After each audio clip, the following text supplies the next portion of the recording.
Upon a Time in Hollywood is a new film directed by the one, the only Quentin Tarantino. You know who Quentin Tarantino is. Everybody in some way, shape, or form should have had some kind of exposure to Quentin Tarantino over the years. This film has an all-star cast, as he usually does in these type of movies. Leo DiCaprio, Brad Pitt, Margot Robbie, Al Pacino, a bunch of other cameos that I will not spoil. It's kind of weird having a movie where there's not much to spoil, but at the same time, if I say anything about this movie, it feels like a spoiler. It's just one of those weird things. Quentin Tarantino, why did you do this to me, dude? I'll try to sum this up as quickly as I can. Leonardo DiCaprio plays an aging star from the 50s and 60s. It is late 60s in this movie, 1969. Takes place mostly in Los Angeles. Him and his stuntman, played by Brad Pitt, are starting to realize that they're kind of relics of a time long past. Things are changing, they're moving on to a new era, and he and his stuntman feel like they're kind of getting left behind and they're trying to recapture the glory days. That is pretty much it. That's all I want to say about this movie. I have been waiting to talk about it.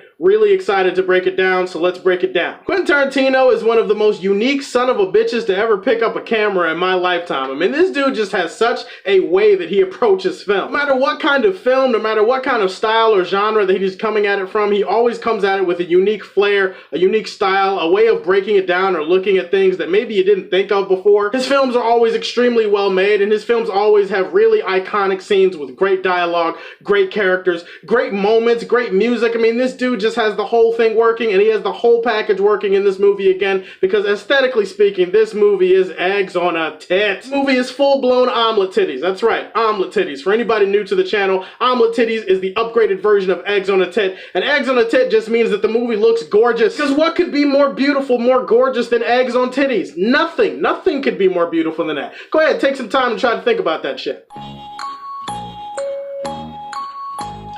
Exactly. You couldn't think of anything, could you? Exactly. That's why eggs on a tit is a thing on this channel. This whole entire movie feels like a love letter to that era. Obviously, it takes place in the late 60s. It takes place in Hollywood. It's all about Los Angeles. It's all about that era of filmmaking. This movie feels like a love letter to so many different things. Not just the late 60s era of filmmaking, but filmmaking in general. Like this, you can tell whoever made this movie, Quentin Tarantino, is a huge fan of movies and loves movies, especially movies that were made back then. There are so many great references and nostalgic Easter eggs and things that are pulled in this movie from that era of TV shows and filmmaking that I think a lot of people who are fans of cinema are going to really appreciate and enjoy. This movie's kind of a love letter to the idea and the concept of Hollywood too. It feels like it's asking, do we still need the big bankable superstar? In Hollywood, there's the big stars, there's the big names. It's all about the glitz and glamour. It's all about how high can you rise on that mountaintop. In this movie, obviously it deals with a couple of people who are not in that limelight anymore, and they're kind of on their way down while other people are on their way up. If you guys know anything about how this applies to the modern age, you know that we live in an age where sometimes it's more about the brand than it is about the name. There's a part of me that looks at this film and tries to break it down on that level and looks at it like, is it trying to say that we don't need these stars anymore? Trying to say that going into a new era of Hollywood and streaming and all this stuff that's instantly at our fingertips, do we still need the big name to sell the brand? The movie definitely makes a compelling argument for it, though. I can't deny that. And the reason why there's a compelling argument for it is because Leo DiCaprio is amazing in this movie. Holy shit. I said Leo DiCaprio was amazing. Guess what? The sky is blue on most days.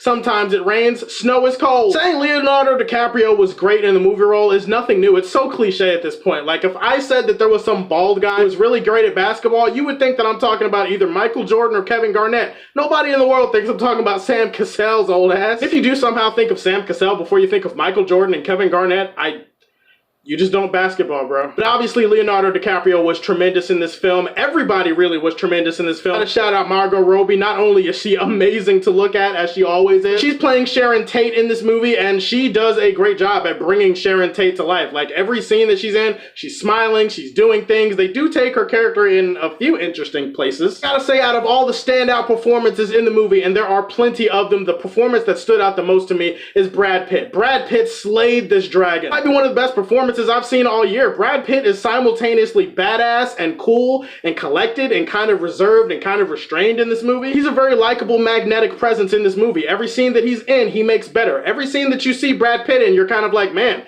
almost makes me want to forget about what happened with you and Angelina. Whatever camera angle Quentin Tarantino goes for in this film, he makes the entire scene pop with energy. Like, seriously, his shot selection is god tier in this movie. And obviously, it's a movie that takes place in late 60s and it deals with Hollywood, so you're gonna have a lot of really iconic songs and a lot of really iconic music from that era. The production value, the production design, the way they brought old school Hollywood to life in this movie. It's a love letter to filmmaking in general. You can tell that Quentin Tarantino is very passionate about this project, and I love that that shined through on screen. I wanted to walk out of this movie saying I loved it, saying that it was the best movie of the year, saying that it's one of Quentin Tarantino's best movies. I was so excited to give it like a really high rating and stuff. I was ready to slap somebody when I walked out of that theater. This is why it pains me, it kills me, it hurts me to say, guys, that while this movie is aesthetically gorgeous and I like a lot of the things that it was going for, I didn't love it. I didn't love this movie because I feel like there's no actual plot happening with this movie. What I mean by that is that there's a lot of disconnected scenes in this movie that make the pacing of the film feel really disjointed. Not to the point that you're like uber bored or anything, but just to the point where you're kind of like halfway through the movie, you're like, okay, are we going somewhere with this? Maybe that's part of the brilliance, is that, okay, the movie isn't really going anywhere. Like I said, it's a bunch of disconnected scenes, some of which don't have anything to do with other scenes in the movie. This feels like a lot of scenes where characters are driving around and talking or sitting down and talking or acting out a scene,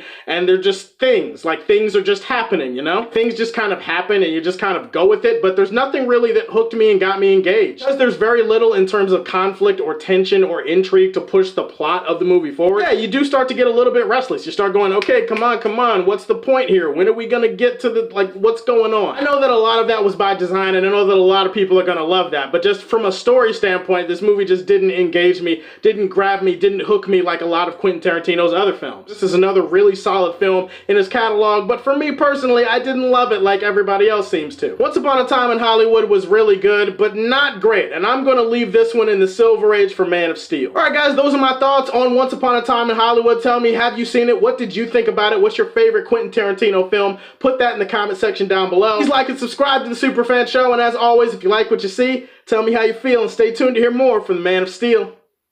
Peace.